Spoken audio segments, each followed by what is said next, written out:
அம்மா இங்க பாத்தியா உனக்காக காஸ்ட்லியான புடவை எடுத்து வந்துக்கிறேன். ஏய் ரேஷன் கடை புடவை எடுத்து வந்து என்ன ஏமாத்தலான்னு பாக்குற போடா. அம்மா உன் மேல சத்தியமா இது ரேஷன் கடை புடவை இல்ல, இது விலை 1500 ரூபாய். என்னடா சொல்ற 1500 ரூபாவா? ஆமாமா புடவை நல்லா இருக்குதா? நல்லா இருக்குதுடா புடவை. இந்த புடவை எங்க பாத்துட்டேனே. ஆஹா ஒரு கிட்டாவது 1500 ரூபாய் ஊத்து உனக்கு புடவை எடுத்து வந்தேன்.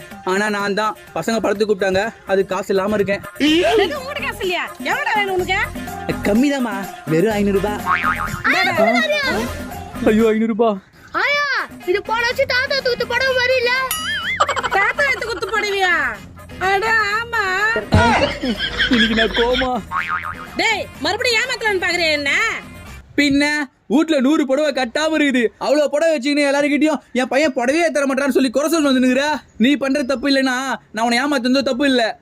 அப்போ உன் அன்னைக்கு தான் தப்பு உண்மையை இல்ல. சொல்ல கோவம் வந்துருமே. ஐயோ